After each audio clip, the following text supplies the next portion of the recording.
고혈당 상태에 놓인 경우에는 건강이 더 악화되기 쉬워요. 이러한 인슐린 저항성도 증가되고 만성적인 염증으로 인해서 콜린이 역할을 제대로 하지 못하게 돼요. 이러한 혈관 내의 싸움은 고혈압이나 동맥경화와 같은 심혈관 질환을 일으키고 인슐린 분비 이상으로 당뇨병까지 초래할 수 있고, 만성염증은 암이나 치매의 뇌질환 같은 경우로 유발할 가능성도 있습니다. 그렇기 때문에 건강을 생각한다면 계란과 절대 같이 먹어서는 안 되는 첫 번째 음식은 정제된 탄수화물 덩어리인 빵입니다. 많은 분들이 아침으로 즐기는 계란과 빵은 암과 치매 예방에 가장 나쁜 조합이라고 할 수 있는데, 이는 브레인푸드라는 별명까지 있는 계란에는 콜린이라는 성분이 굉장히 풍부한데, 이 콜린은 뇌 기능을 강화해주고 뇌세포의 중요한 부분을 이루는 비타민 B 복합체예요. 이는 기억력과 집중력 증진에 굉장히 많은 효과를 보여서 기억력 저하, 치매, 알츠하이머 예방 및 치료에 많은 도움을 주는 성분이에요. 이 콜린 성분을 함유시킨 의약 처방전이 있어서 구매를 할 수 있는 전문 의약품으로도 나와 있고, 또 건강기능식품으로도 많이 나와 있는데, 이는 혈관 내의 염증을 줄여줘서 암 예방에도 굉장히 많은 도움을 준다고 해요. 그런데 놀랍게도 이 콜린과 반대로 작용하는 것이 바로 밀가루예요. 이 밀가루는 75% 이상이 탄수화물로 구성되어 있고, 이런 저품질의 탄수화물이 많은 빵을 먹게 되면 혈당 수치가 올라가는 혈당 스파이크, 이 혈당 스파이크는 갑자기 혈당이 치솟는 경우거든요. 이게 발생하고 이로 인해서 혈관이랑 뇌세포에도 손상을 줘요. 계란과 빵을 같이 먹게 되면 우리 몸에서는 마치 전쟁이 일어나는 것처럼 그런 현상이 일어나게 되는데, 어떤 현상이냐면 계란 속에 들어있는 콜린은 뇌세포를 보호하기 위해서 방어막을 형성하려 하는데, 이때 빵에서 나온 탄수화물에 의해 생성된 독소가 이 방어막을 파괴하게 돼요. 계속 싸우고 전쟁을 일으키는 거죠. 특히 백미로 이루어진 쌀밥, 빵 같은 정제된 탄수화물로 된 음식을 자주 섭취해서 고혈당 상태에 놓인 경우에는 건강이 더 악화되기 쉬워요. 이러한 인슐린 저항성도 증가되고 만성적인 염증으로 인해서 콜린이 역할을 제대로 하지 못하게 돼요. 이러한 혈관 내의 싸움은 고혈압이나 동맥경화와 같은 심혈관 질환을 일으키고 인슐린 분비 이상으로 당뇨병까지 초래할 수 있고, 만성염증은 암이나 치매의 뇌질환 같은 경우로 유발할 가능성도 있습니다. 그렇기 때문에 건강을 생각한다면 계란과 함께 정제된 밀가루를 사용하지 않은 통밀빵, 곡물빵, 이런 다른 음식들을 선택하는 것이 좋은 선택이 될 수가 있습니다. 또한 레몬과 같은 강산성 과일도 계란과 함께 먹으면 안 됩니다. 왜냐하면 이 강산성 과일은 높은 산도가 있어서 계란의 단백질 구조에 영향을 미치는데, 레몬이나 다른 강산성 과일에 포함된 산이 계란 속의 단백질과 반응하면 단백질이 응고가 돼요. 굳어요. 그래서 소화가 어려워질 수가 있고, 이를 통해서 위나 소화기관 내에서 단백질 응고를 유발시켜서 소화 과정도 방해하고 우리가 더부룩해지고 소화로 인한 질병이 발생할 수 있는 거죠. 특히 단백질의 소화랑 흡수가 저해되면 속이 더부룩한 불편함으로 시작돼서 심한 경우에는 배가 아픈 복통, 그리고 설사와 같은 증상이 나타날 수 있는데, 계란을 섭취할 때는 레몬이나 다른 강산성 과일과 함께 드시는 것을 피하는 게 좋습니다. 두유와 콩국물과 계란을 함께 같이 먹는 것도 좋지 않습니다. 아침 식사로 두유와 계란을 드시거나 체중 관리와 다이어트를 위해 섭취하는 분들이 굉장히 많아지고 있는데, 이 두유 속에 들어있는 트립신이라는 성분이 있는데, 이는 계란에 들어있는 알부민과 같이 결합해서 영양소를 파괴하게 돼요. 이 계란은 노화로 인해서 근육 손실과 근육 강소증에 예방이 되는 우수한 단백질을 굉장히 많이 포함하고 있는데, 계란 자체에는 비타민도 풍부하고 미네랄도 풍부해요. 근데 이 두유랑 함께 섭취할 경우는 이 영양 성분들의 이점을 충분히 얻지 못하게 되는 결과를 초래하는데, 혹시 계란과 녹차나 홍차 같은 경우도 함께 드신 적이 있어요? 이러한 차들도 피해야 돼요. 그 이유는 찻잎 속에 있는 탄닌이라는 성분이 계란의 단백질과 결합을 해서 탄닌 단백질을 형성하게 돼요. 이는 우리 위랑 장에 문제를 일으킬 수 있고, 이 탄닌 단백질은 우리 몸의 장의 연동운동, 올라가고 내려가고 장이 주물떡거리고 우리가 변을 잘 보아야 되는데, 이런 장의 연동운동까지도 늦추게 되고, 또 장내 환경도 악화시켜서 변비를 유발할 수도 있고, 아니면 발암물질의 체내 흡수 가능성을 높일 수가 있어요. 이렇게 탄닌과 계란의 조합이 건강에 악영향을 주기 때문에 계란과 감을 함께 드시는 것도 안 좋습니다. 계란을 먹은 뒤에 감을 드시면 가벼운 두통과 설사, 그리고 구토 증상까지 나타날 수 있으며 심각한 경우에는 급성 위장병이 나타날 수 있고 또 폐결석도 나타날 수 있어요. 이런 이유도 감에 들어있는 탄닌 성분이 단백질 소화 기능을 방해하기 때문인데요. 이러한 탄닌은 위와 소화기관 안에서 단백질과 결합해서 덩어리를 형성하고 단백질의 분해 요소일 작용을 방해하기 때문입니다. 계란과 함께 섭취할 때는 탄닌이 들어있는 음식은 위험할 수 있습니다. 또 하나, 계란과 절대 함께 먹으면 안 되는 음식 중으로는 햄과 같은 가공육이 있습니다. 계란과 가공육의 조합은 정말 최악인데요. 계란은 고단백질인 필수 아미노산 비타민 B군을 풍부하게 함유하고 있지만 가공육과 같은 햄은 나트륨과 포화지방이 높은 경향이 많아요. 이런 가공육은 과도한 나트륨의 섭취랑 포화지방의 증가로 이어질 수 있으며 이를 계속 섭취하게 되면 혈관에 나쁜 콜레스테롤이 축적돼서 동맥경화와 같은 심장병, 뇌졸중, 이런 심혈관 질환 위험도 증가시킬 수가 있습니다.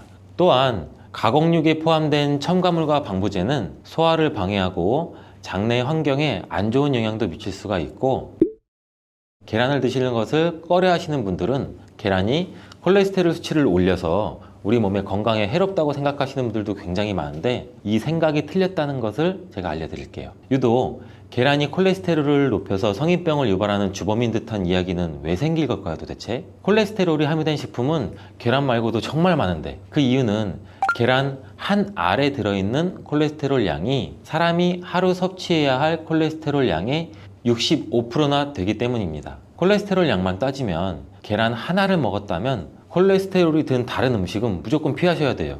근데 놀랍게도 계란은 이렇게 많은 콜레스테롤을 가지고 있는 동시에 콜린이라는 영양소까지 다량 함유하고 있어요.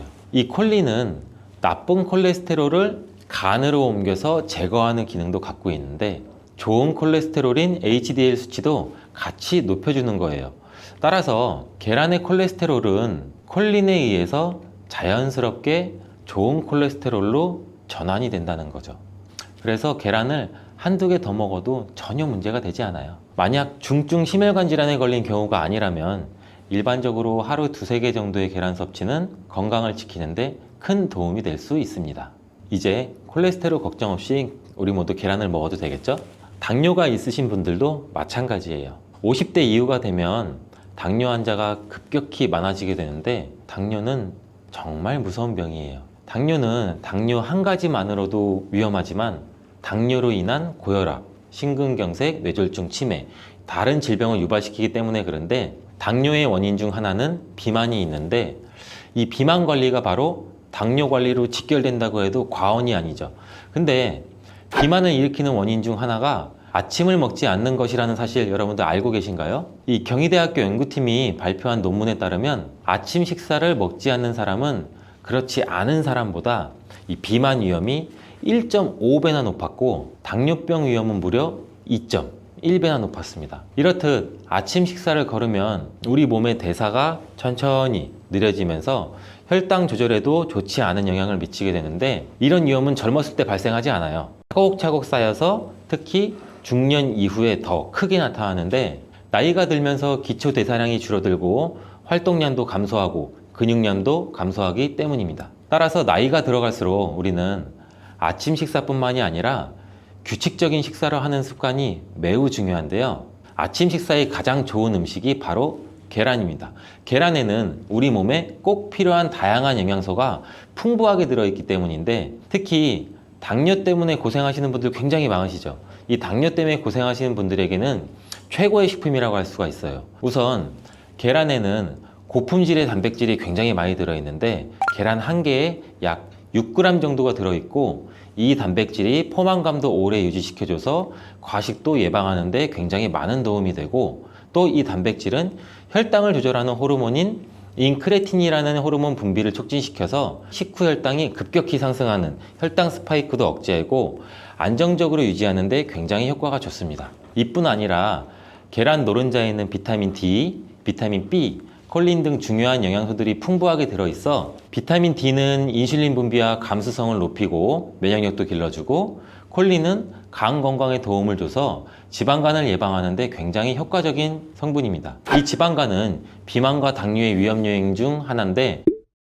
이렇게 좋은 계란도 함께 먹으면 우리 몸에 보약이 되는 굉장히 좋은 음식들이 있는데, 더욱 풍부한 영양을 섭취할 수 있고 당뇨와 비만 관리에도 도움이 되는 음식들이 있어요. 계란과 토마토는 빼놓을 수 없는 최고의 음식 궁합입니다. 계란과 토마토, 이 둘의 궁합은 영양학적으로만 보더라도 굉장히 이상적이에요. 계란은 아까 말씀드렸듯이 단백질, 비타민 B군, 그리고 필수 아미노산을 굉장히 많이 함유하고 있는데, 한편 토마토는 우리가 흔히들 많이 알고 계시죠. 비타민 C, 그리고 항산화 물질인 라이코펜을 굉장히 많이 함유하고 있어요. 그래서 이들이 만날 때 서로의 영양적 가치가 굉장히 배가 되는 거죠. 토마토 속의 라이코펜은 지방에 용해되기 때문에 계란과 같이 먹을 때 그 흡수율이 굉장히 높아지는데, 이러한 조합은 우리 심혈관 건강을 지키고 면역력을 높이는 데 아주 효과적이고, 토마토에 들어있는 비타민 C는 계란에 들어있는 철분의 흡수를 돕기 때문에 빈혈 예방에도 굉장히 좋습니다. 우리 철분제 드실 때 흔히 비타민 C와 같이 섭취하라고 말씀드리잖아요.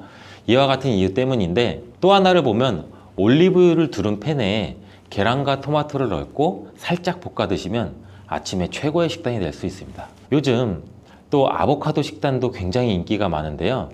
흔히 지중해 식단 이렇게 말씀을 많이들 하고 계시죠. 계란과 아보카도도 굉장히 좋은 궁합인데, 계란에는 매번 말씀드리지만 굉장히 많은 영양소가 있는데, 아보카도에 함유된 건강에 좋은 지방산, 특히 오메가3 지방산과 비타민 E를 많이 갖고 있어 이 두 가지 재료가 만나면 서로가 영양적 시너지가 굉장히 폭발합니다. 이 아보카도 속의 건강한 지방은 계란이 단백질 흡수를 더욱 좋게 하고 흡수율을 더욱 높입니다. 또 계란 속에 있는 비타민과 무기질은 아보카도의 지방산을 흡수하는 데 도움을 주고, 이러한 조합은 심혈관 질환 그리고 뇌 건강에 굉장히 긍정적인 효과도 주고 전반적으로 건강을 굉장히 많이 향상시키는 효과도 같이 갖고 있는데, 이 아보카도와 계란을 함께 먹음으로써 식이섬유와 건강한 지방의 결합이 우리 몸의 포만감도 높이고 장내 환경을 굉장히 많이 개선을 시킬 수가 있습니다. 간단하게 아보카도와 계란 샐러드를 아침에 만들어 드시면 어떨까요? 계란을 또한 채소와 함께 드시면 비타민의 흡수율도 증가시킬 수가 있어요. 특히 호박을 섭취하면 부교감 신경을 활성화시켜서 마음을 안정시키고 또 불안감 및 긴장을 완화시켜 주는데 높은 효능을 발휘합니다. 스트레스는 만병의 근원이라고 하는데, 이 계란과 호박을 함께 드시면 스트레스는 물론 몸의 피로도 같이 줄여주기 때문에 비타민 A와 베타카로틴이 많은 호박을 섭취하면 또 눈 건강에도 굉장히 유익하다고 합니다. 계란에 함유된 루테인과 지아자틴과 같은 카로티노이드 성분과 함께 작용하여 강력한 항산화 효과를 발휘하고 망막을 보호하고 황반색소 밀도도 유지시키고 녹내장 또 퇴행성 안구 질환의 발병률도 낮춰줄 수 있습니다. 우리 흔히 많이 드시는 눈 영양제 조합을 보면은 루테인, 지아잔틴, 항산화 물질인 아스타잔틴, 또 베타카로틴과 이렇게 다 같이 구성이 되어 있는 걸 보셨을 거예요. 그 이유가 바로 여기에 있습니다. 최근에 시야가 뿌옇게 느껴지는 분들이 계란과 호박을 곁들인 식사를 하시면 더욱 좋답니다. 계란과 완벽하게 어울리는 다른 식재료 중 하나는 치즈가 있습니다. 치즈는 그 맛이 좋을 뿐만 아니라 영양학적으로도 계란과 아주 좋은데, 계란이 완전 식품으로 여겨질 정도로 여러 영양소를 가지고 있음에도 불구하고 상대적으로 칼슘 함량은 굉장히 낮아요. 근데 유제품인 치즈는 칼슘을 풍부하게 함유하고 있어서 이를 보완해 줄 수가 있죠. 특히 유제품 중에서는 치즈는 계란과 굉장히 잘 어울리는데, 치즈는 발효된 우유에서 만들어지면서 그 발효 과정에서 유산균이 작용해 단백질 함량이 감소해서 과다한 단백질의 섭취를 피하면서도 서로 영양적 혜택을 굉장히 많이 보완할 수가 있어요. 이 사과도 계란과 정말 잘 어울리는 식품인데, 다양한 영양소가 계란에 굉장히 균형 있게 포함되어 있는데, 이 비타민 C와 식이섬유가 상대적으로 적은 편이라는 점에서 사과가 이를 완벽하게 보완해 줄 수가 있어요. 사과는 비타민과 식이섬유가 많아서 장 기능을 활성화하고 배변을 원활하게 하는 데 기여할 뿐만 아니라 혈관에 누적된 해로운 콜레스테롤도 없애 동맥경화, 심장질환, 뇌졸중 등 심혈관 질환을 예방하는 데 도움을 많이 줘요. 특히 단백질 소화에 매우 이롭다는 점에서 계란 섭취 후 소화가 약간 더부룩하게 느껴지시는 분들이라면 이때 사과를 드신다면 소화액 분비를 촉진시켜서 소화를 도움을 줄 수 있습니다. 오늘도 똑똑하고 건강한 식습관을 위해 노력해보면 어떠신가요? 건강한 습관이 나를 만든다. 잊지 않기를 바라겠습니다. 이렇게 좋은 무도 드실 때 주의하셔야 하는 분들이 있는데요. 바로 갑상선 질환이 있는 분들입니다. 왜냐하면 무에 들어있는 고이트로젠이라는 성분 때문이에요. 처음 들어보시는 분들이 많을 텐데요. 이 성분들은 요오드가 우리 몸 안으로 체내 흡수되는 것을 억제하고 갑상선 호르몬이 생성되는 것을 방해하기 때문이에요. 그래서 갑상선 기능 저하증이 있는 분들이 이 고이트로젠을 많이 드시게 되면 그 증상이 악화가 될 수 있습니다. 겨울 무를 드시면 도대체 어떤 효능이 있을까요? 겨울무는 조직 자체가 치밀하고 단맛도 좋으면서 약성 또한 강한 특징이 있는데요. 그렇다면 그 효과를 한번 알아보겠습니다. 당뇨를 예방하고 혈당을 떨어뜨리려면 무를 이렇게 드셔야 합니다. 요즘 수확되는 무에는 우리 몸에 좋은 영양소가 아주 많아서 건강에 보약이 됩니다. 우리 식탁에 빠지지 않는 깍두기, 나박김치, 무말랭이, 치킨무, 단무지 이렇게 정말 여러 가지 형태로 우리가 무를 많이 먹잖아요. 그 중에서 인기 있는 요리 중에 하나가 바로 무나물이죠. 우리가 무나물 만들 때 보통 어떻게 만드나요? 들기름에 채로 썬 무를 넣고 달달 볶아서 소금으로 간을 하고 여기에 깨소금을 넣어서 보통 먹잖아요. 오늘은 기름을 넣지 않고 무를 볶는 방법을 알려드릴게요. 그리고 바로 그 들기름을 언제 넣어야 되는지도 알려드리겠습니다. 먼저 물을 약간 두껍게 채를 썰어 주시고 여기에 비장의 재료 하나를 더 넣어줍니다. 그것은 바로 양파입니다. 양파도 채를 썬 다음 무와 함께 담아 주시고요. 이 양파를 하나 넣게 되면 무의 해독작용이 배가 되고 단맛도 좋아지게 됩니다. 이렇게 무와 양파를 담은 통에다가 소금으로 1시간 정도만 절여 주시면 돼요. 다 절여지면 무가 흐물흐물하게 되고 무와 양파에서 수분이 많이 빠져나와 있을 건데요. 이 수분도 버리지 말고 우리가 다 사용하는 게 좋습니다. 냄비에 절여진 무와 양파를 넣고 그리고 들기름 대신에 물을 한 컵 넣어 주시는데요. 들기름은 발화점이 낮기 때문에 들기름을 넣어서 무나물을 만들게 되면 들기름에 들어있는 좋은 성분인 오메가3 지방산은 다 날아가고 오히려 건강에 해로울 수가 있기 때문에 들기름은 넣지 말고 이 방법으로 해보시면 좋습니다. 센 불에서 먼저 끓여준 다음에 중불로 익혀주시고요. 이때 물이 쫄아서 바닥에 조금만 깔릴 정도 남을 때까지 해주시면 돼요. 그리고 먹기 직전에 바로 이 들기름을 한 스푼 넣어 드시면 고소하고 달달한 무나물을 드실 수가 있죠. 정말 간단하죠? 이렇게 물을 드시면 소화도 잘 되고 몸의 독소를 배출해주는 해독작용에도 아주 좋은데요. 그럼 겨울 무를 드시면 도대체 어떤 효능이 있을까요? 겨울무는 조직 자체가 치밀하고 단맛도 좋으면서 약성 또한 강한 특징이 있는데요. 그렇다면 그 효과를 한번 알아보겠습니다.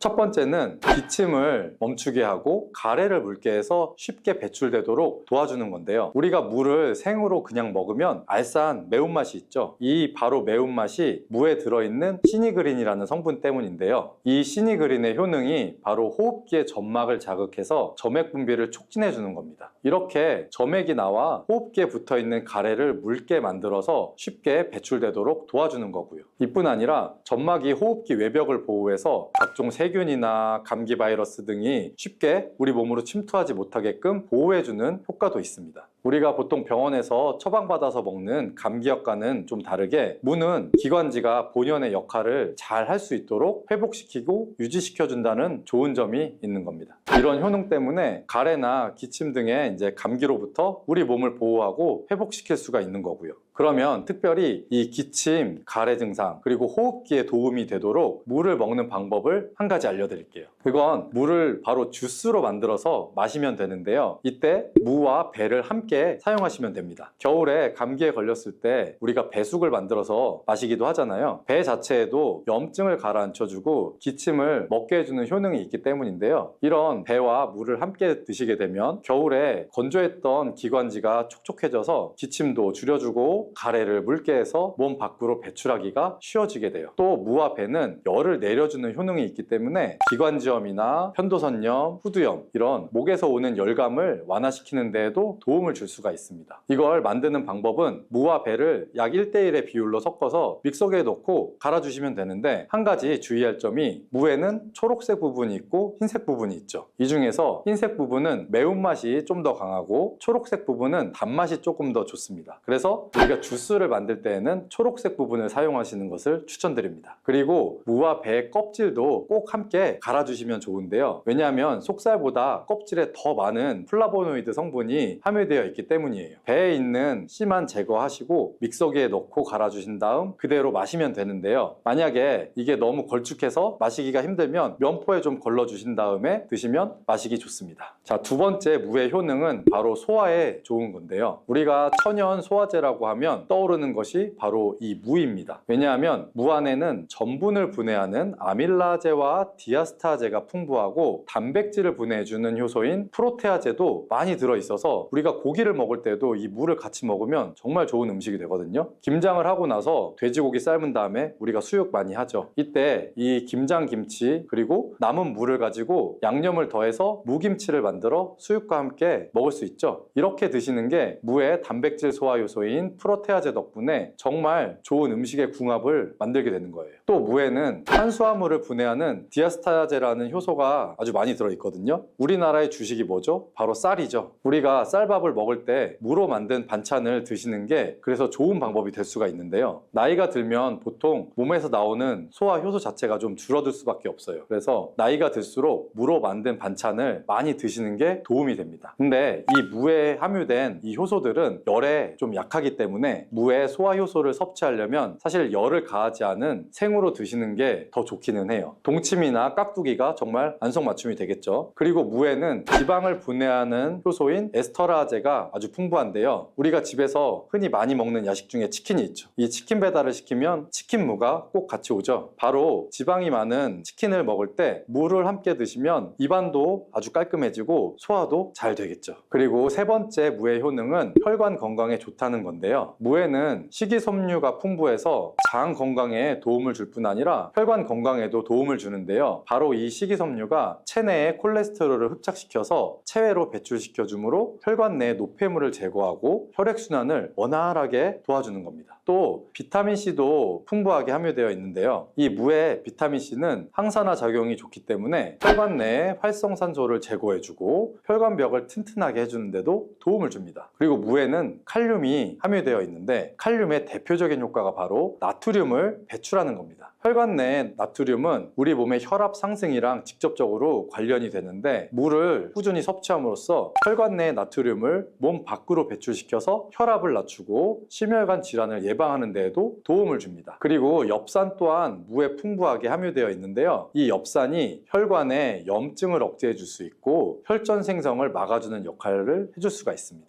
이만하면 무가 혈관 건강에 정말 특효약이나 다름없죠. 그리고 네 번째 무의 효능은 바로 해독작용인데요. 무에는 베타인이라는 성분이 아주 풍부합니다. 들어보신 분도 있을 텐데 이 베타인은 간의 해독작용을 도와주고 소변으로 독성을 배출하게 해주는 기능이 있습니다. 그리고 무에는 식물성의 유황성분이 함유가 되어 있는데 이 식물성의 유황성분은 미세먼지로부터 오염된 중금속이 우리 몸에 들어올 때 여러 가지의 독성들을 해독해주는 효과가 있습니다. 또 무 안에 함유된 글루코시놀레이트는 담배의 니코틴을 직접적으로 해독하는 효능이 있습니다. 흡연하시는 분들은 꼭 기억하시면 좋은데요. 역사 기록에 보면 담배를 좋아했던 정조대왕이 담배로 인한 몸의 독을 제거해주기 위해서 물을 많이 섭취했다는 기록이 있고요. 그리고 이 글루코시놀레이트는 항암 효과를 가진 성분이라서 특히 유방암 그리고 폐암의 세포 증식을 억제하는 것으로도 잘 알려져 있고요. 해독작용을 넘어서 항암작용까지 하는 무, 정말 대단하지 않나요? 자, 다섯 번째 무의 효능은 바로 골다공증 예방에 좋다는 것입니다. 이는 무에 들어있는 칼슘의 함량이 높기 때문이에요. 무 100g에는 칼슘이 약 20mg 정도가 함유가 되어 있고요. 무에 들어있는 칼슘을 섭취하는데 아주 좋은 방법이 있습니다. 그건 바로 무말랭이를 만들어서 드시는 건데요. 무를 충분히 말리게 되면 수분이 날아가고 무의 성분들이 응축이 되게 됩니다. 무말랭이 약 100g에 함유된 칼슘의 함량은 무려 310mg이나 된다는데요. 이 정도면 우리가 약으로 만들 때의 함량에 가깝게 됩니다. 때문입니다. 나이가 들면서 뼈에서 칼슘이 빠져나가서 골밀도가 점점 낮아지고 골다공증이 발병을 하게 되죠. 이 골다공증은 나이 드신 분들에게 특히 위험한 병입니다. 왜냐하면 나이 드신 분들에게 만약에 골반에 골절이 생기게 되면 65세 이상은 약 30%가 1년 내에 사망할 수 있고 80세 이상은 약 50%가 2개월 내에 사망을 할 수가 있기 때문입니다. 그래서 중년 이후에 이 뼈에 대한 관리는 매우 중요합니다. 보통 하루 칼슘의 권장 섭취량은 약 1000mg 정도인데요. 무말랭이를 400g 정도 드시면 하루에 칼슘 섭취량을 충분히 섭취하게 될 수 있는 겁니다. 우리가 칼슘을 섭취할 때 중요한 요소 중에 하나는 바로 먹는 것뿐만 아니라 몸에 직접적으로 흡수가 되어야 한다는 건데요. 칼슘은 기본적으로 몸에 잘 흡수가 되지 않는 성분이라서 이 흡수를 위해 필요한 물질들이 있는데 그 중에 하나가 바로 비타민 D입니다. 요즘에 비타민 D를 따로 챙겨서 드시는 분들 정말 많은데요. 바로 이 무말랭이에 비타민 D가 아주 풍부하게 함유되어 있습니다. 그래서 무말랭이가 골다공증 예방에도 정말 좋은 이유가 되는 거죠. 이 무말랭이를 먹는 좋은 방법이 하나 있는데요. 바로 무말랭이 차로 만들어서 먹는 겁니다. 무말랭이를 기름을 두르지 않은 팬에 볶아주시면 갈색으로 변하게 되는데요. 이렇게 볶아진 무말랭이를 차로 잘 우린 다음에 마시면 되는 겁니다. 무말랭이에 열을 가해서 갈색으로 변할 때 더 많은 항산화 물질들이 생성이 되고요. 이렇게 생긴 항산화 물질들이 몸 안에 염증과 활성산소를 제거하여 주게 됩니다. 이 활성산소들은 우리 몸의 뼈와 관절에도 염증을 일으킬 수가 있기 때문에 뼈의 건강을 위해서도 이런 염증을 줄여주는 것이 아주 중요합니다.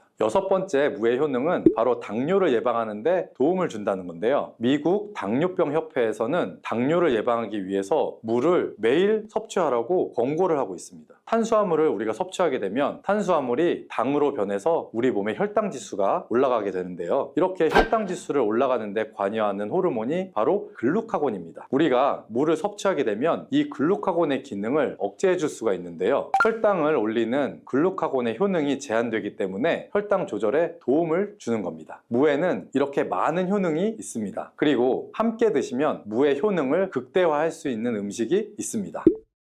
그 첫 번째는 바로 꿀인데요. 무에는 이소티오시아네이트라는 성분이 있는데요. 이 성분은 매운맛을 내주고 혈액순환을 원활하게 해서 신진대사를 활성화시키는 효과가 있습니다. 꿀에는 항균, 항염, 항산화 이런 효능들이 있어서 무와 함께 드시면 기관지를 촉촉하게 하고 기침을 줄어들게 하며 몸의 기력을 보충해주는 효과가 있습니다. 그리고 무와 함께 드실 때 좋은 음식 두 번째는 바로 생강입니다. 생강에는 진저롤과 효가올 성분이 함유가 되어 있는데 몸 안에 있는 찬 기운을 밖으로 배출해주고 몸을 따뜻하게 해주는 효능이 있습니다. 우리 몸이 따뜻해지면 일반적으로 몸의 면역력이 올라가게 되고요. 또한 생강은 심혈관을 건강하게 해주는데요. 생강을 섭취하게 되면 콜레스테롤 수치가 낮아지게 되고 혈액순환을 원활하게 해주기 때문에 혈관 건강에도 도움이 됩니다. 자, 이렇게 좋은 무도 드실 때 주의하셔야 하는 분들이 있는데요. 바로 갑상선 질환이 있는 분들입니다. 왜냐하면 무에 들어있는 고이트로젠이라는 성분 때문이에요. 처음 들어보시는 분들이 많을 텐데요. 이 성분들은 요오드가 우리 몸 안으로 체내 흡수되는 것을 억제하고 갑상선 호르몬이 생성되는 것을 방해하기 때문이에요. 그래서 갑상선 기능 저하증이 있는 분들이 이 고이트로젠을 많이 드시게 되면 그 증상이 악화가 될 수 있습니다. 다만 체내에 요오드가 풍부하게 있는 상태면 사실 이 효과는 미미하기 때문에 평소에 요오드가 풍부한 해조류를 많이 드시면 도움이 됩니다. 그리고 이 고이트로젠은 열을 가하게 되면 일반적으로 그 효과가 약해지게 되기 때문에 따라서 갑상선 기능 저하증이 있는 분들은 물을 드실 때 생으로 그냥 드시지 말고 열에 잘 익혀서 드시기를 추천합니다. 이 양배추, 사과, 당근 이 주스도 정말 많이 갈아 먹어요. 이 세 가지를 함께 갈아 드시면 정말 좋은 장수식품이 돼요. 당근은 혈액 생성을 촉진시키고 혈액순환을 원활하게 해서 눈 건강을 좋게 하는 효능이 있고, 사과는 피로를 회복시키고 기관지를 촉촉하게 해서 천식을 예방시키는 효과도 있잖아요, 배처럼. 또 세 가지 모두 식이섬유가 풍부해서 장 건강에 정말 좋은데 장 운동을 촉진하고 변을 묽게 해서 배변 활동에 도움을 주게 되죠. 이 세 가지를 함께 드시면 이런 효능들이 극대화돼서 정말 보약이나 다름없는 음식이 되죠. 그런데 생으로 드시라니까 혹시 농약이 걱정되시기도 하죠. 오늘 영상에서는 양배추가 농약 범벅이라는 소문이 있는데 정말 양배추가 농약 범벅인지 재배 과정을 한번 살펴보면서 알아볼게요. 양배추를 키울 때 농약을 많이 치는 거는 사실이에요. 여러분, 요즘 많이 드시는 양배추는 과연 어떻게 드시고 계신가요? 양배추가 건강에 좋다는 사실은 다들 알고 계시죠? 양배추는 특히 이 위 건강에 좋은 대표적인 채소로 알려져 있는데 이 양배추를 이용한 위장약이 많이 만들어지는 만큼 위장에 좋은 영양소가 많이 함유되어 있어요. 양배추는 위장뿐 아니라 여러 가지 몸에 좋은 효능이 있는 풍부한 성분들이 함유가 되어 있는데 근데 이런 양배추도 잘못 드시면 오히려 건강에 독이 될 수 있다는 사실 알고 계신가요? 먼저 양배추의 부작용과 양배추의 효능 세 가지 그리고 양배추와 함께 먹으면 보약이 되는 음식과 먹는 방법까지 양배추에 대한 모든 것을 알려드릴게요.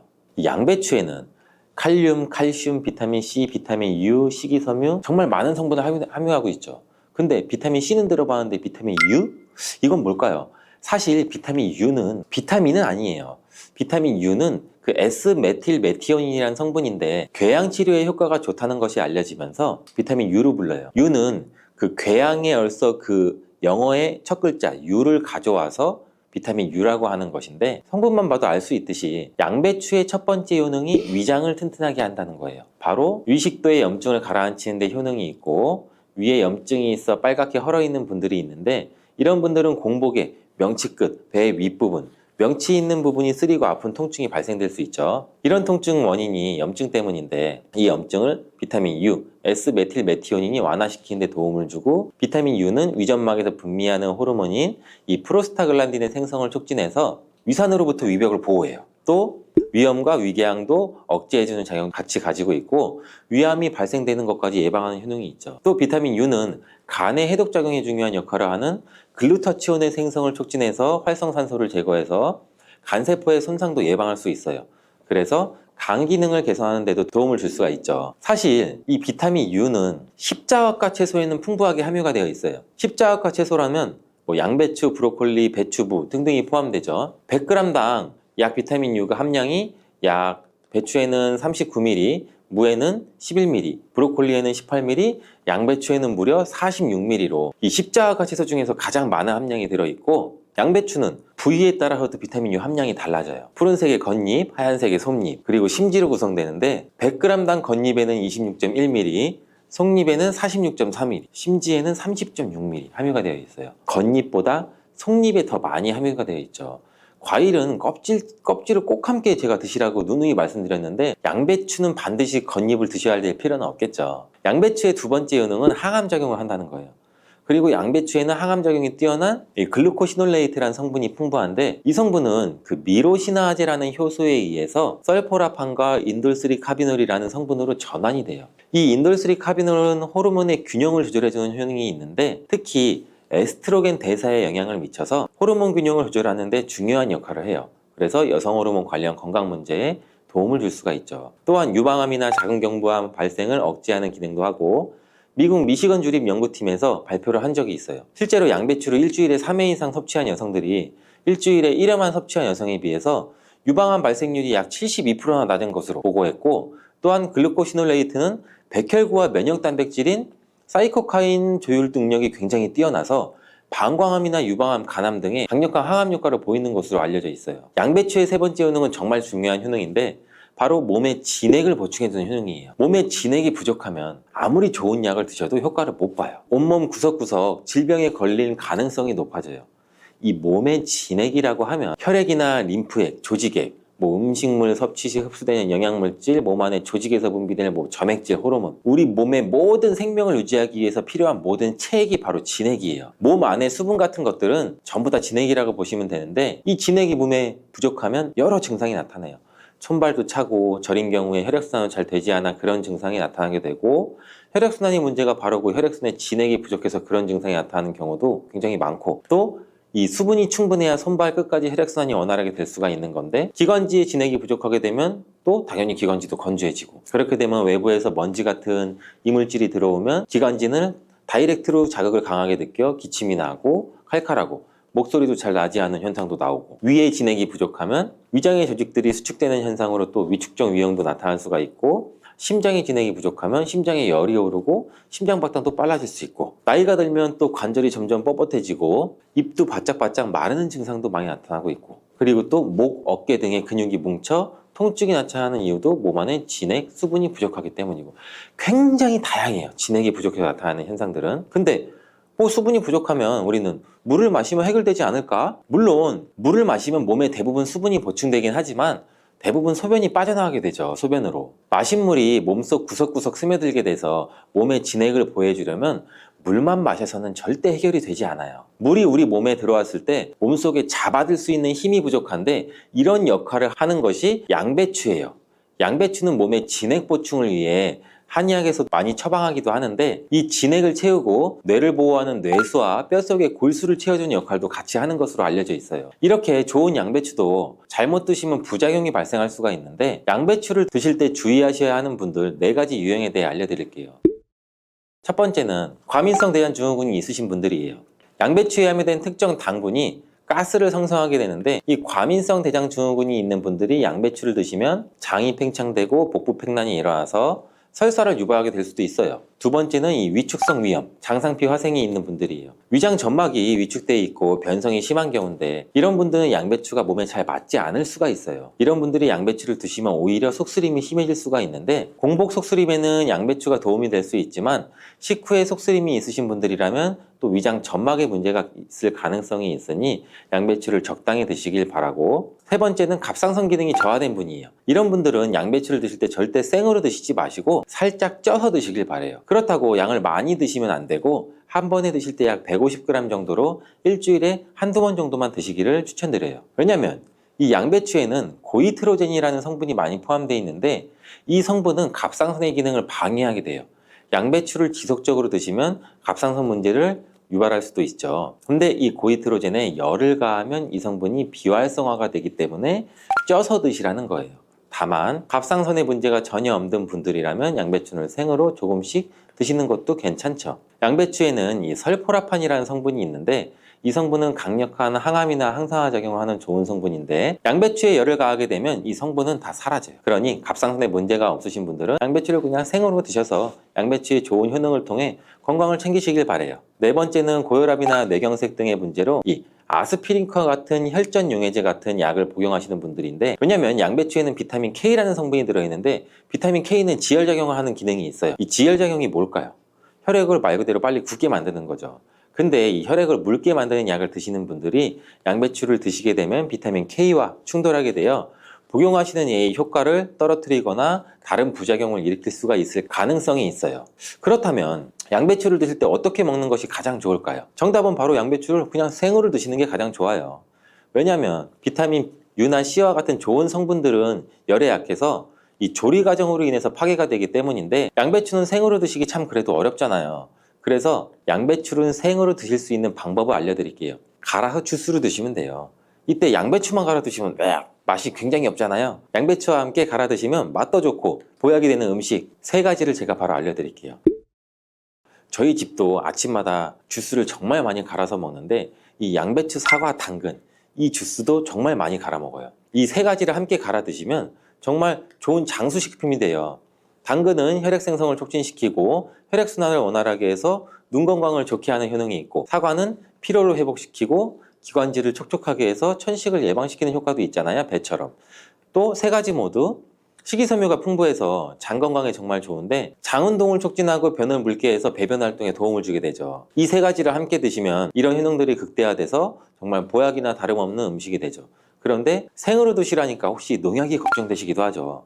오늘 영상에서는 양배추가 농약 범벅이라는 소문이 있는데 정말 양배추가 농약 범벅인지 재배 과정을 한번 살펴보면서 알아볼게요. 양배추를 키울 때 농약을 많이 치는 거는 사실이에요. 지금 보고 계신 것이 약 40일 정도 된 양배추예요. 모공이 되는 사이즈죠. 이때부터 농약을 많이 치게 돼요. 다음으로 60일 정도 된 양배추이고 이때도 우리가 알고 있는 양배추의 모양은 아니죠. 아직 더 많이 자라야 돼요. 다음은 100일 정도 재배된 양배추예요. 입이 생각보다 크죠. 양배추의 모양은 보통 동그라니 공처럼 생겼는데 이것은 꼭 다른 채소처럼 생겼어요. 120일 정도 되면 이렇게 자라는데 가운데 보이시나요? 가운데 동그랗게 생긴 거 있죠. 이것은 결구라고 하는데 공처럼 생겼다고 해서 결구예요. 이것이 결국 우리가 먹는 양배추인데 이 결구를 겹겹이 싸고 있는 잎이 있기 때문에 농약을 아무리 많이 쳐도 우리가 먹는 양배추에는 농약이 많이 닿질 않아요. 농약뿐 아니라 다른 이물질도 많이 묻지 않는데 양배추에 농약을 많이 쓰는 건 맞지만 보시다시피 농약이 묻은 잎은 다 제거하고 결국 결구만 유통되기 때문에 낭백추의 농약은 많이 묻어있지 않아요. 그뿐 아니라 결구가 생길 때쯤이면 벌레가 거의 없기 때문에 농약도 더 이상 치지 않는다고 해요. 이렇게 결구가 생기고 20일 정도 더 키우면 우리가 먹는 양배추 크기가 되는데, 이때 양배추를 수확해서 겉에 농약 묻은 잎은 다 잘라내고 깨끗한 결구만 유통이 되는 거죠. 이제 조금이나마 안심하고 양배추를 드셔도 되겠죠. 혹시나 그래도 걱정되신다면 농약은 수용성 성분이기 때문에 양배추를 물에 5분 정도 담가 두었다가 흐르는 물에 씻으면 농약을 제거할 수 있으니 걱정하지 말고 드셔도 돼요. 사과의 유기산과 우유의 카제인이라는 성분이 만나게 되면 엉기는 현상이 일어나서 이게 덩어리가 져요. 덩어리가 져서 위 속에 들어가면 위 산하고도 만나서 더 큰 덩어리가 형성되고, 더 큰 덩어리가 형성되니까 소화가 늦어지겠죠. 소화도 힘들어져요. 이렇게 평소 소화가 잘 되고 건강한 사람이랑은 별로 상관이 없는데, 그렇지 않은 분들한테는 소화불량과 대장염도 일으킬 가능성도 있고, 이게 지속적으로 반복이 되면 대장암이 생길 수도 있죠. 사과와 함께 드시면 보약이 되는 음식도 있는데요. 바로 매일 사과 한 개를 먹으면 병원에 가지 않아도 된다는 말은 많이들 들어보셨죠? 사과는 그만큼 우리 몸을 건강하게 하는 많은 영양소가 들어 있습니다. 사과는 꼭 아침에 먹어야 돼, 아침에 먹어야 된다고 하는 사람들도 많은데 그 말이 정말 사실일까요? 정답은 그렇지 않다입니다. 그 이유를 보면 사과에는 신맛, 상큼한 맛이 나죠. 바로 사과 안에는 유기산이 풍부하기 때문인데, 그래서 유기산 때문에 신맛이 나는 것이에요.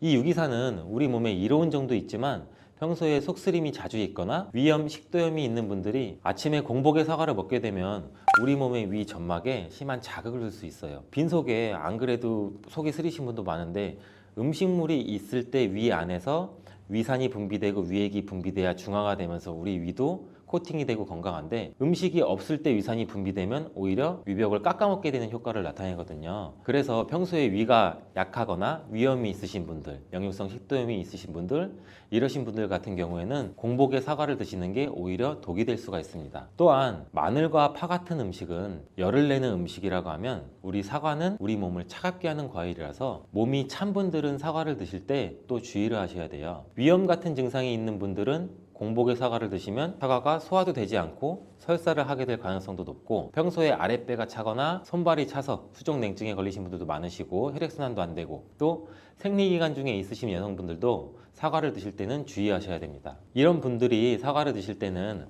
아침에 공복보다는 아침 식사 후에 드시는 게 좋고, 사과를 보관할 때도 보통 냉장고에 보관했다가 차게 해서 꺼내 드시잖아요. 냉장고에서 꺼낸 사과를 바로 드시면 시원하고 아삭해서 맛있죠. 근데 미리 꺼내놓고 사과의 온도를 실온으로 맞춰서 드시는 것이 우리 위장 내부에도 좋습니다. 또한 사과를 팬에 구워 드셔도 되고 익혀 드셔도 됩니다.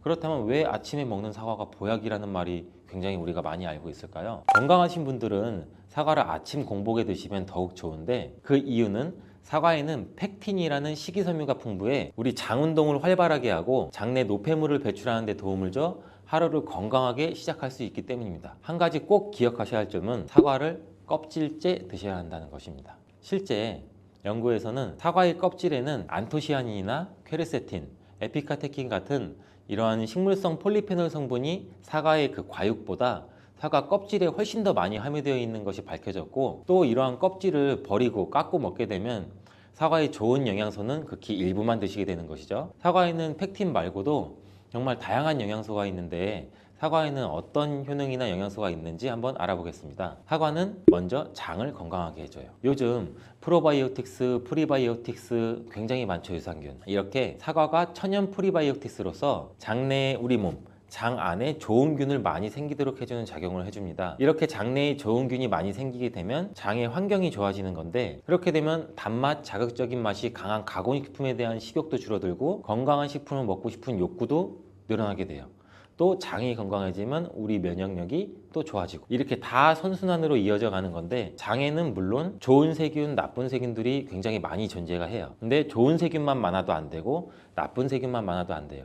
좋은 세균, 나쁜 세균이 어느 정도 밸런스를 이루어져서 우리 몸의 면역력을 형성하게 되는데, 그때도 굉장히 중요한 게 프로바이오틱스, 프리바이오틱스, 우리가 흔히 많이 먹는 유산균입니다. 사과에도 아까 말씀드린 프리바이오틱스가 들어있고, 또 사과를 드시면 자연스럽게 체중도 줄어들고 다이어트하는 효과까지 누릴 수 있게 돼요. 이렇게 사과를 먹게 되면 장내에서 소화가 되면서 뷰티르산 같은 단쇄지방산이 만들어지게 되는데, 이 지방산이 우리 몸에 손상된 장벽을 회복시켜주는 역할을 해줘서 우리 장이 건강해지는 거예요. 장벽을 회복시키는 것이 중요한 이유가, 우리 장벽이 손상되면 손상된 곳에 독소들이 하나하나씩 침투가 되게 되고, 증상이 심해지면 장누수증후군이라는 질병도 발병이 되고, 이런 증상이 나타나면 독소들이 혈액을 타고 돌아다니게 되고 악순환이 반복이 되는 거죠. 그래서 장이 안 좋아지면 피부에 염증도 일으킬 수가 있고, 아토피와 같은 면역력이 이제 과잉되거나 면역력의 불균형 증상을 일으킬 수 있게 되는 거죠. 이렇게 사과를 드시면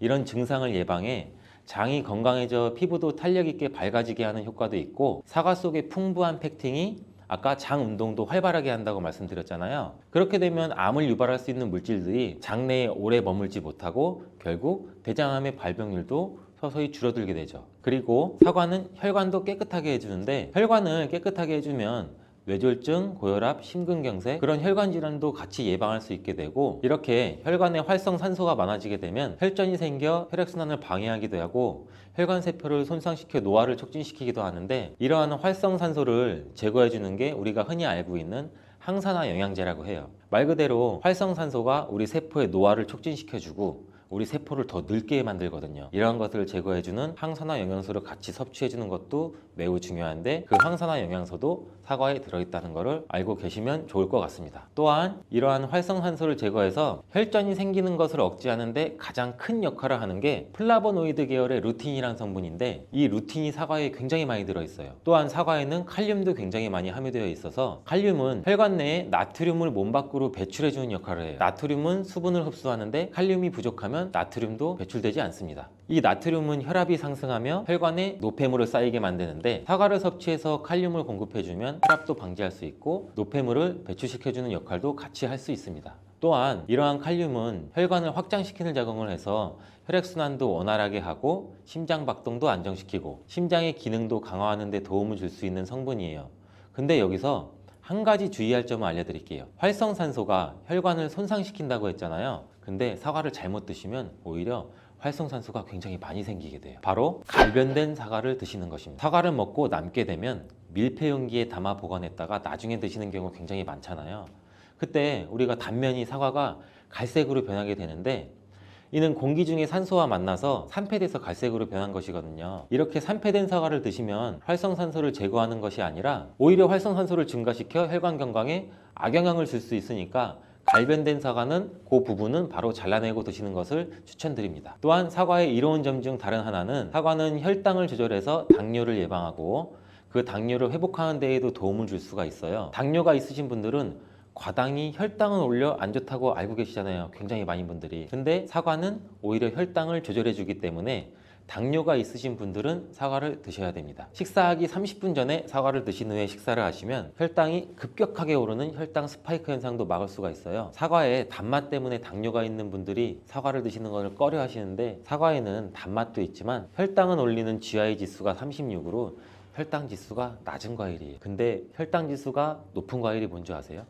수박은 다른 거에 비해서 혈당 지수가 높기 때문에 당뇨가 있으신 분들은 조금 조심해서 드시면 좋을 것 같습니다. 실제로 대학 연구팀에서 실험한 것을 발표했는데, 건강한 사람을 대상으로 쌀밥만 먹은 경우랑 30분 전에 사과를 먹고 쌀밥을 드신 경우를 비교를 했을 때 혈당이 쌀밥만 먹은 경우보다 50% 정도로 떨어지는 것도 확인이 된 실험도 있어요. 당뇨가 있는 분들도 이제 안심하시고 식사 후에 드시지 말고 반드시 식사 30분 전에 꼭 사과를 드시고 식사를 하시길 바랍니다. 한 가지 주의할 점은, 사과를 갈아서 사과 주스로 드시게 되면 오히려 흡수가 빨라 혈당을 올릴 수가 있으니 사과를 껍질째 씹어서 천천히 드시는 게 좋을 것 같습니다. 또한 사과의 다른 효능 중 한 가지는 기관지도 깨끗하게 청소해주는 효능도 있어요. 사과에는 양파와 마찬가지로 퀘르세틴이라는 성분이 풍부하게 함유되어 있는데, 이 성분은 호흡기 점막에 생기는 염증을 가라앉히고 예방하는 효과도 있어요. 흔히 우리 요새 시중에 많이 판매되는 퀘르세틴 영양제도 있는데, 이 퀘르세틴 영양제가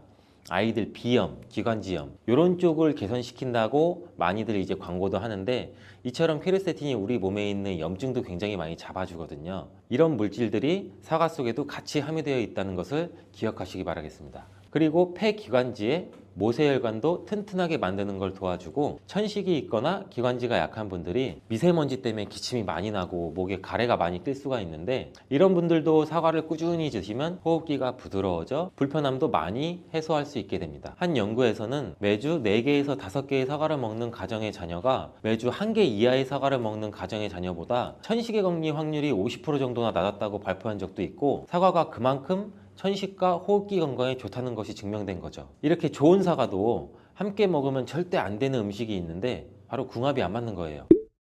그 음식을 알아볼 텐데 바로 우유, 요거트, 치즈 이런 유제품류예요. 여러분 놀라셨죠?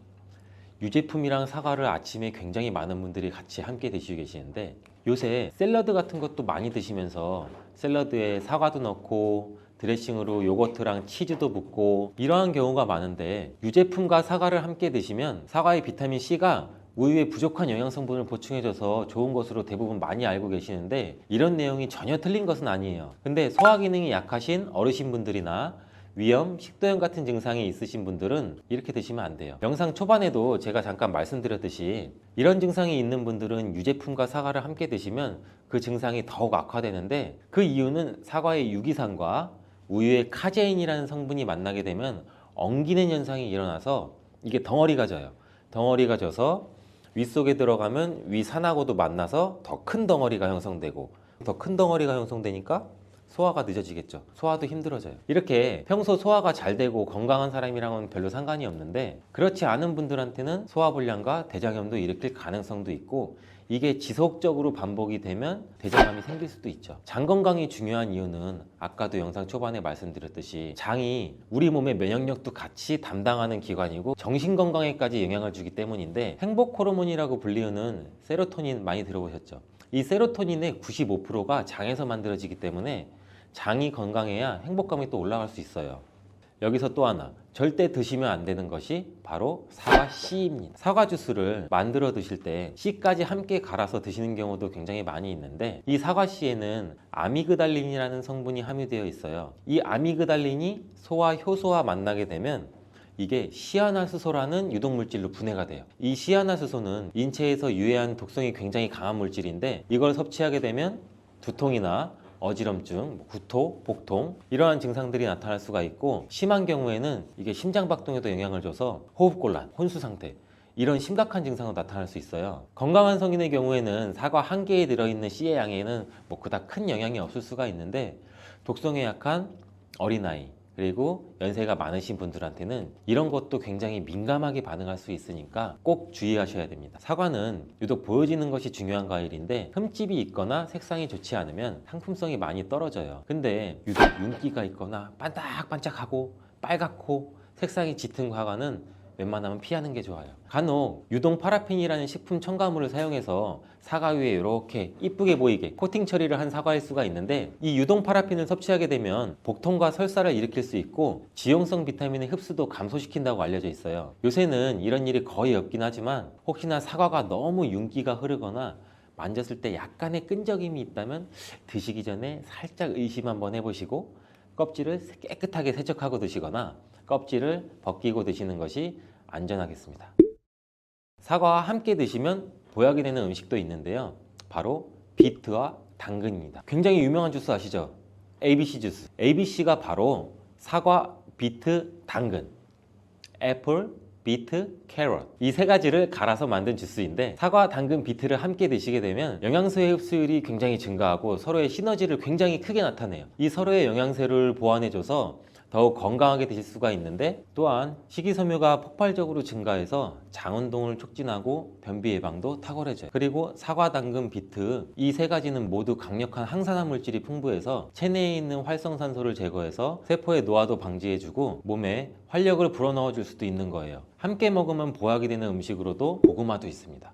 이 고구마에는 베타카로틴이라는 성분이 풍부해서 항암작용과 함께 면역력도 같이 강화해 주는데 혈관 건강에도 도움을 줄 수가 있어요. 고구마를 드시면 소화가 잘 안 되는 증상도 나타날 수가 있는데 이게 왜 그러냐면 고구마 속에 함유되어 있는 아마이드라는 성분이 장에서 이상 발효를 일으켜서 가스가 차고 소화불량 증상도 같이 나타나는 건데, 이때 같이 사과와 함께 드시면 사과에 함유된 펙틴이 아마이드의 이상 발효 증상을 억제해서 가스가 차는 증상을 발생하지 않도록 도와주게 돼요. 또한 이러한 사과의 효능 중 하나인 혈관을 깨끗하게 하는 것을 고구마의 베타카로틴이 도와줘서 이 효능이 극대화가 돼서 건강에 정말 좋은 음식 궁합도 될 수 있답니다.